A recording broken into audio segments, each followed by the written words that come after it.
poder verlas, un gusto poder ver a Damari, mi hermana, te abrazo a la distancia. Dan pura ganas de apapacharla cuando uno la ve tan tierna. Así que, bien, agradecida al Señor de esta oportunidad de poder estar compartiendo con ustedes, y hoy día voy a compartir una charla titulada Razones para creer. Así que voy a compartir pantalla para mostrarles la presentación. Entonces, como les decía, la charla del día de hoy se titula Razones para creer.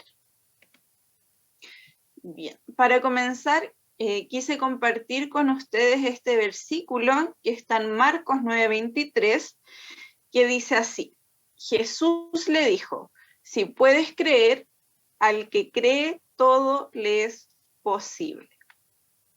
¿Ya? El contexto. Hoy día yo voy a compartir con ustedes los resultados de una investigación realizada por el periodista de investigación Lee Strobel. No sé si alguna lo ubica, si ha escuchado hablar de él, si conoce su trabajo. ¿Pueden hacerme con la manito? ¿Sí o no? Veo aquí a la pastora, veo a Majo, a Johanna, a Verónica. ¿Alguna ha escuchado de Lee Strobel? ¿No? Bien. Entonces, lo que voy a hacer hoy día es compartir los resultados de la investigación de él, ¿ya? Para ponernos en contexto, tras la conversión de la esposa de Lee Strobel al cristianismo, él decide indagar de manera sistemática, ¿ya?, la evidencia que existe para concluir si el cristianismo es verdadero o no, ¿ya? La formación de Lee Strobel es que él se tituló como periodista de la Universidad de Missouri y además sacó una maestría en estudios de Derecho en la Facultad de Derecho de Yale, ¿ya? Como antecedentes laborales, él fue periodista de investigación, trabajó en varios periódicos, entre ellos uno bien reconocido que es el Tribune de Chicago, donde llegó a estar a cargo de la parte editorial, ¿ya? Así que ustedes ahí se pueden ir haciendo una idea de la formación que él tenía, y además era un periodista, un periodista de investigación, que todavía está vivo, ¿ya? El lema de trabajo que ellos tenían en el periódico era este que está acá, que dice, si tu madre te dice que te ama, compruébalo. Entonces se pueden imaginar un poco la cosmovisión o las ideas que tenía este hombre con esta formación profesional, esta experiencia profesional y este lema de trabajo en que había que comprobarlo todo, es decir, para hacer un reportaje, publicar una noticia, todos los hechos tenían que tener un respaldo, tenían que tener evidencia sustentable, evidencia sólida antes de poder ser publicados en el periódico. No sé si se entiende hasta ahí, se escucha bien, cualquier cosa me dice. ¿Sí? Bien, súper. Me gusta verlas, así que las voy pasando. Ahí veo a Daniela, Juani, familia Barra. Bien, sigamos entonces. En el contexto anterior que ya les mencionaba, Lee Strobel decide poner todo su entrenamiento que él tenía ya como periodista, la formación que él había recibido, para estudiar, como ya les mencionaba, si había algún tipo de credibilidad en el cristianismo, lo cual le tomó 2 años. Ya él durante 2 años realizó esta investigación. Cabe mencionar que él era ateo al comenzar la investigación, ya para que lo tengan en cuenta, y ahora voy a compartir con ustedes los principales resultados de esta investigación que él llevó a cabo.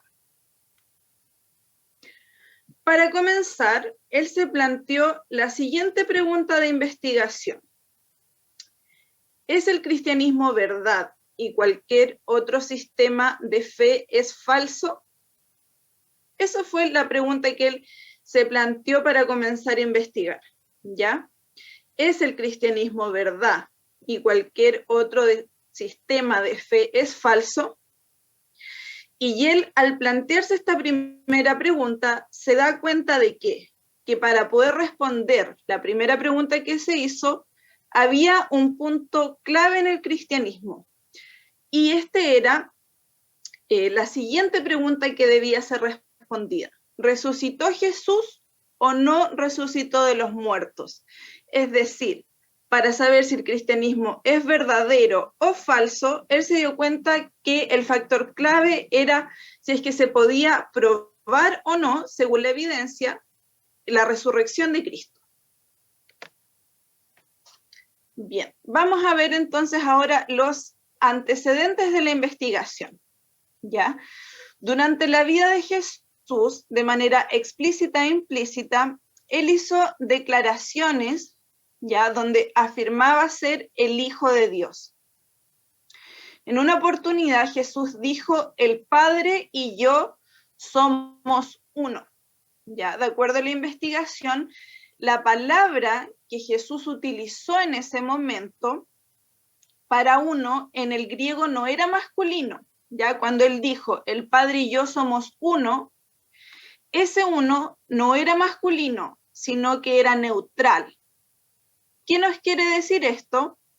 Que Jesús no dijo, el Padre y yo somos la misma persona, sino que lo que Jesús quiso decir fue, el Padre y yo somos lo mismo, ¿ya? Somos una naturaleza, somos una esencia, ¿ya? Y como ya sabemos, a Jesús trataron de apedrearlo y de matarlo precisamente por estas afirmaciones. Porque ¿qué le decían? Tú, siendo un simple mortal, te haces igual al Hijo de Dios, ¿ya? Dice ser Dios. Entonces, Lee Strobel se plantea lo siguiente. Jesús dijo que era el Hijo de Dios, pero cualquiera puede decir, yo soy el Hijo de Dios. ¿Ya? Ese razonamiento hizo él durante la investigación.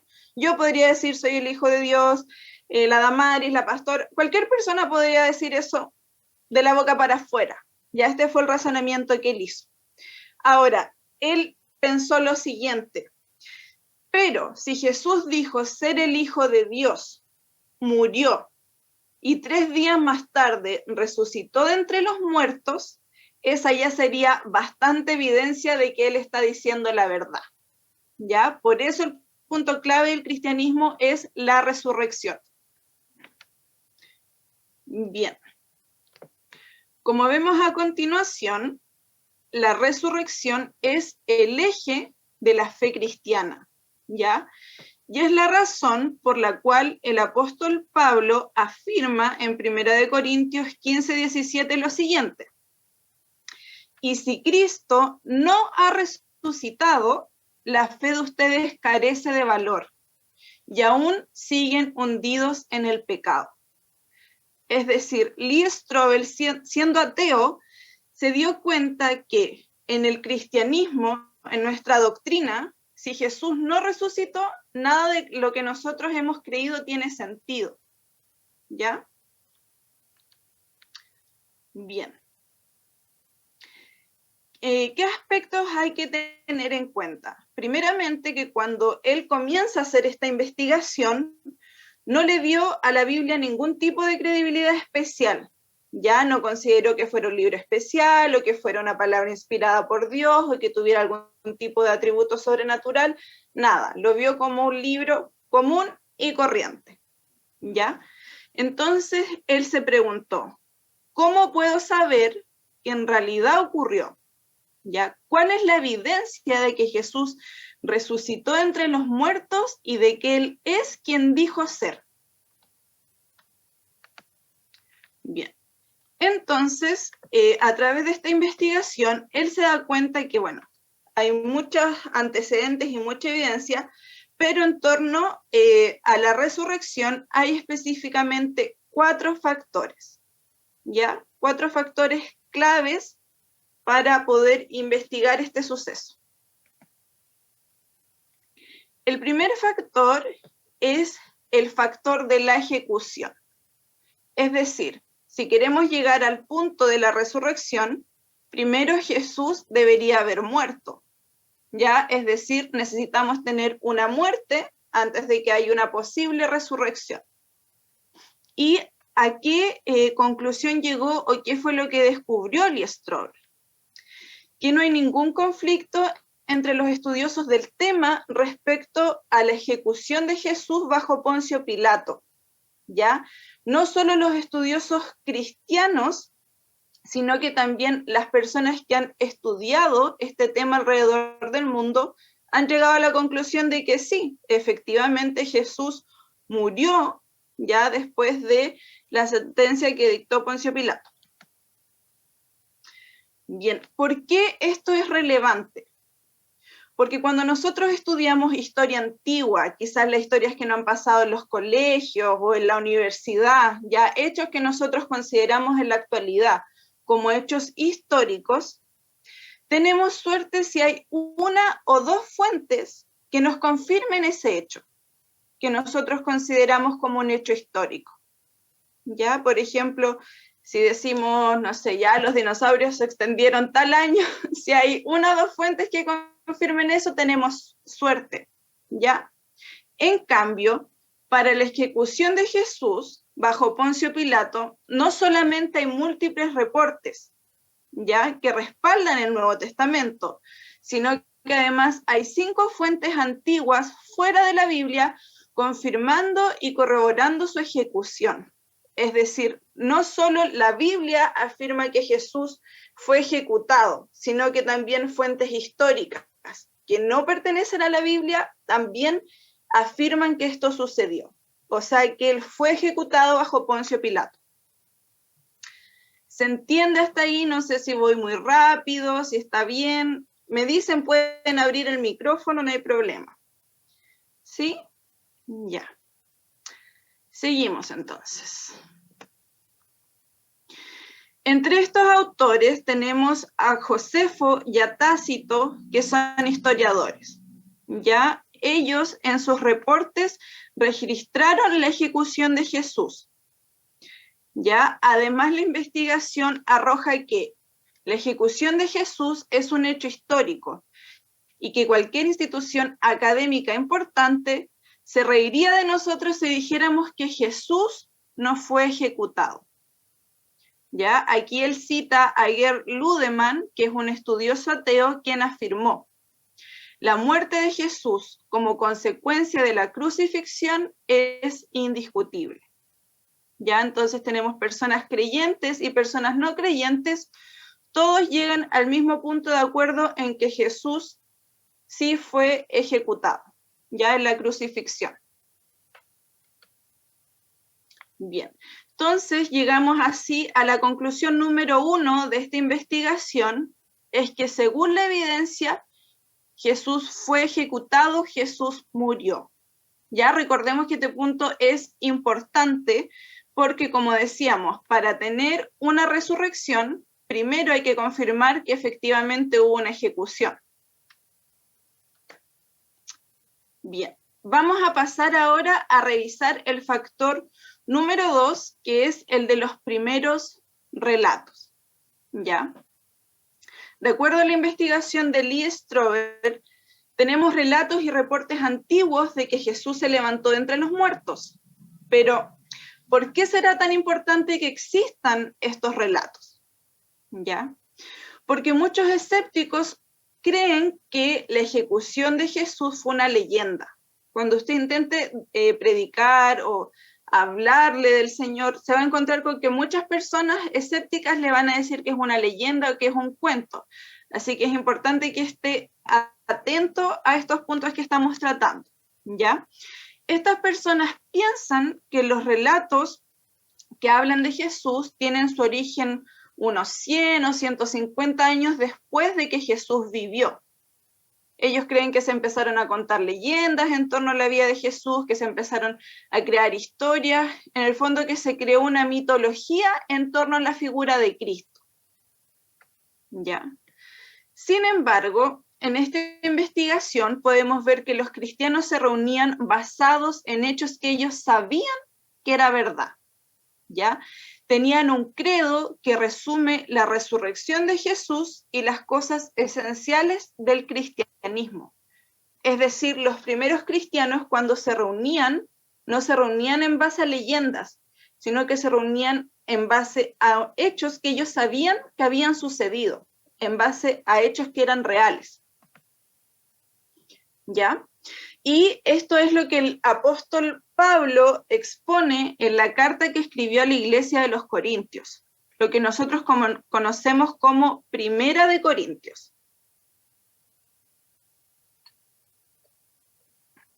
Aquí Pablo dice: yo le transmití a ustedes lo más importante y lo que se me había transmitido. Cristo murió por nuestros pecados, tal como dicen las Escrituras. Fue enterrado y al tercer día fue levantado de los muertos, tal como dicen las Escrituras. Lo vio Pedro y luego lo vieron los 12. Más tarde lo vieron más de 500 de sus seguidores a la vez, la mayoría de los cuales todavía viven, aunque algunos ya han muerto. Luego lo vio Santiago y después lo vieron todos los apóstoles. Por último, como si hubiera nacido en un tiempo que no me correspondía, también lo vi yo. ¿Ya? ¿Qué es lo que Pablo nos está queriendo decir de acuerdo a lo que postula Lee Strobel? En otras palabras, lo que Pablo quiere decir en Primera de Corintios, que es el texto que acabo de leer, si ustedes no creen ya sobre la resurrección, todavía hay 500 personas que lo vieron. Ya vayan a preguntarle a ellos si no creen. Hay 500 personas más que lo vieron si no me creen a mí. Ellos todavía están vivos y ellos le pueden contar que también lo vieron resucitado. ¿Ya? Además menciona a Santiago. ¿Quién fue Santiago? Fue un escéptico de Jesús durante la vida de Cristo. ¿Ya? Y aún así Santiago terminó muriendo ejecutado como un líder de la iglesia. ¿Qué fue lo que le hizo a Santiago cambiar de idea? Es decir, pasar de ser un escéptico a ser un creyente, líder de la iglesia que termina entregando su vida por Cristo, que se le apareció el Jesús resucitado, como lo veíamos en el texto de Corintios que acabamos de leer. ¿Ya? Y este reporte, es decir, el que postula que Cristo se apareció, que Él murió por los pecados, ¿ya? Lo que acabamos de revisar, se desarrolló inmediatamente después de la muerte de Jesús, ¿ya? Porque recordemos que para que se desarrolle una leyenda se necesita tiempo, ¿ya?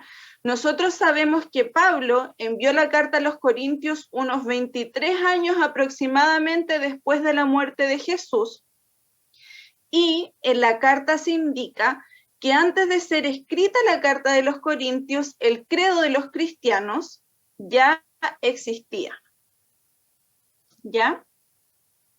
Porque recordemos que decía: yo le transmití a ustedes lo más importante, lo que se me había transmitido a mí. O sea, alguien a él antes ya le había transmitido esta enseñanza. Bien. Esto es muy importante si consideramos que las primeras dos biografías de Alejandro Magno se escribieron 400 años luego de la muerte de Alejandro Magno. Es decir, Alejandro Magno muere, 400 años después se escribe su biografía, y aún así, hoy en día se consideran fidedignas esas biografías, a pesar de que pasaron 400 años entre el hecho histórico y la biografía que ha sido escrita. ¿Ya? Entonces, si nosotros consideramos que tenemos registros aproximadamente 20 años después de la muerte de Jesús, históricamente es una evidencia muy impresionante. ¿Ya? ¿Por qué? Porque no hay un gran intervalo de tiempo entre la muerte de Jesús y el reporte de que Él resucitó. O sea, Jesús muere e inmediatamente después empieza esta doctrina de que Él resucitó. Ya no es que Jesús murió en la cruz y 200 años después la gente empezó a creer o a señalar que Él había resucitado. No, esto comienza a circular esta creencia inmediatamente después, porque pasó a los 3 días, recordemos, ya de su muerte. Bien, ¿cómo van hasta ahí?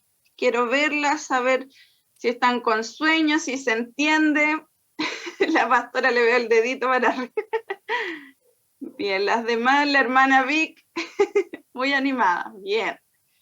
Seguimos entonces, la hermana Victoria también la veo. Sigamos. James D.G. Dunn, que es un historiador, me faltó una J y me comí una letra, ya afirmó refiriéndose al cristianismo: esta tradición, que es del todo segura, se formula como tradición a los pocos meses de la muerte de Jesús. ¿Ya? Es imposible, de acuerdo a las personas que han estudiado cómo se desarrolla una leyenda, es imposible que una leyenda se desarrolle en tan pocos años. ¿Ya? El estudio del origen de las leyendas demuestra que ni siquiera en 2 generaciones pasa el tiempo suficiente para abordar la verdad histórica y que ésta sea reemplazada por una leyenda. O sea, para que haya sido una leyenda, debería Jesús haber muerto y haber pasado 200, 300 años. ¿Ya? Pero tenemos que esta creencia comienza a circular inmediatamente después de su muerte, entonces es imposible que sea una historia inventada o que sea una leyenda.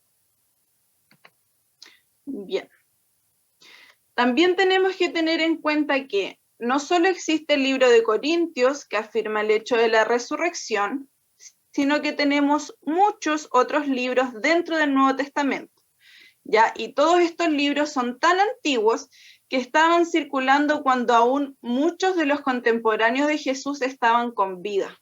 Es decir, estos libros del Nuevo Testamento son tan antiguos que aún las personas que habían vivido la época de Jesús ya también estaban vivas cuando estos libros ya comenzaron a circular. Entonces Lee Strobel postula: si fueran mentira, lo más probable es que estas mismas personas habrían dicho que era mentira y los libros no hubieran tenido el alcance de circulación que tienen hasta el día de hoy.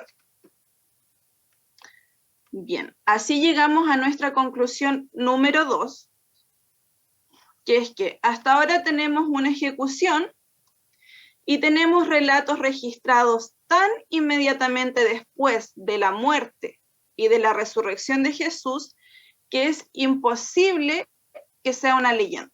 Ya es imposible que sea una historia inventada. Bien. Vamos a revisar, recuerden que les hablé de 4 factores, ya hemos llegado a la mitad. Vamos a revisar el número 3.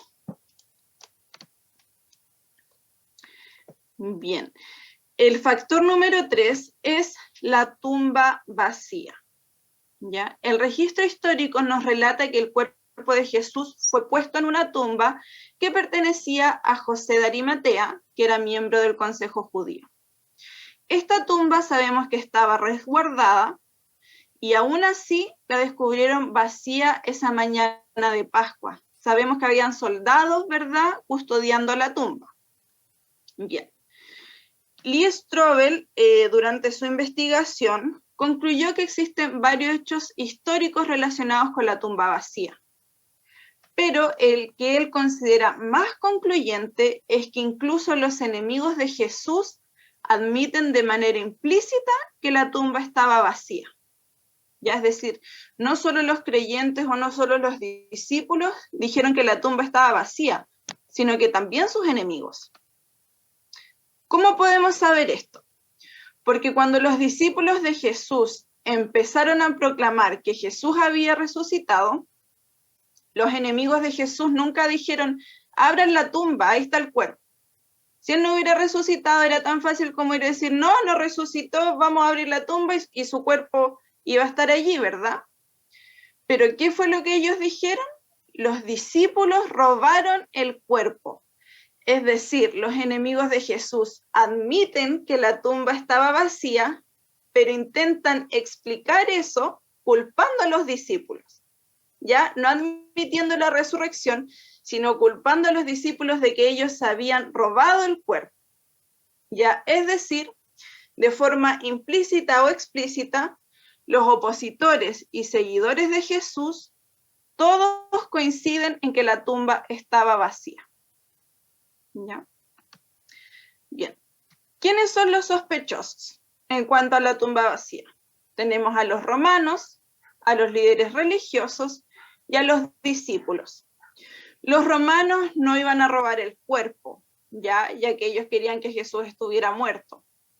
Los líderes religiosos no iban a robar el cuerpo porque ellos querían que el cuerpo se mantuviera en la tumba, ya por eso la dejaron resguardada. Y los discípulos no tenían la motivación, ni los medios, ni la oportunidad, ¿ya? Entonces, a partir de todo este análisis, acá lo estamos resumiendo, Lee Strobel concluye que la mejor explicación de que la tumba estaba vacía es que él resucitó de entre los muertos, especialmente si tenemos en cuenta el cuarto factor, que es el que vamos a ver a continuación. Bien. Nuestro cuarto factor son los testigos, ¿ya? No solo la tumba fue descubierta vacía, sino que Jesús aparece en diversas ocasiones a más de 500 personas, ¿ya? Entre estas personas se encuentran escépticos, opositores y creyentes. Es decir, no lo vieron solo sus discípulos, solo sus seguidores. También lo vieron personas que no creían en él, ya que no lo seguían. Se apareció a hombres y a mujeres, por las calles, por las casas, de día y de noche. Apareció a grupos de personas y a individuos. Las personas hablaron con él, comieron con él y lo tocaron. ¿Ya? Aquí vemos algunas imágenes de escenas de la resurrección.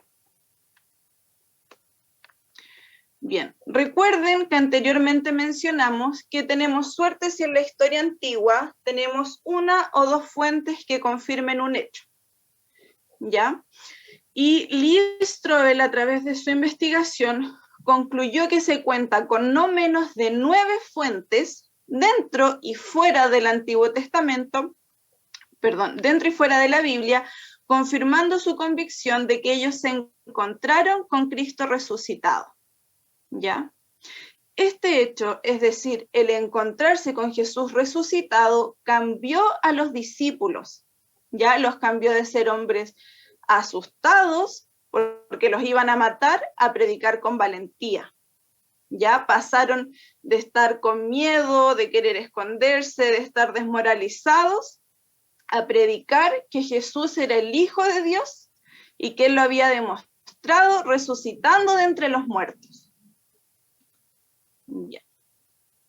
Y además tenemos 7 fuentes históricas dentro y fuera del Nuevo Testamento que nos dicen que ellos vivieron vidas de sufrimiento y de privación como resultado de este mensaje que proclamaban. ¿Ya? Ellos estaban en la posición de hacer esto, porque de todos los seres humanos, ellos tenían la seguridad de saber si Jesús se había levantado de entre los muertos o si era una mentira. ¿Ya? ¿Por qué? Porque ellos lo vieron resucitado. ¿Ya? Y sabiendo que era verdad, estaban dispuestos a sufrir por la proclamación de la resurrección. Ya, es decir, el hecho de que los discípulos estuvieran dispuestos a sufrir, a dar su vida por predicar el evangelio, nos indica que la convicción que ellos tenían era una convicción sincera, ¿ya? Porque como muchas veces se ha preguntado cuando se habla de estos temas, ¿quién moriría o quién sufriría por una mentira? ¿Ya? Ellos sabían que el mensaje que estaban predicando era verdad, aunque eso pudiera costarles sus vidas. Bien. Finalmente, Lee Strobel juntó toda la evidencia que él tenía a favor y en contra del cristianismo y llegó a la siguiente conclusión. A la luz de toda la evidencia, dijo, requiere más fe que yo mantenga mi ateísmo que convertirme en cristiano. Era tanta la evidencia a favor de la veracidad y de la credibilidad del cristianismo que él se dio cuenta que necesitaría más fe para seguir siendo ateo que para convertirse al cristianismo. Esa fue su conclusión.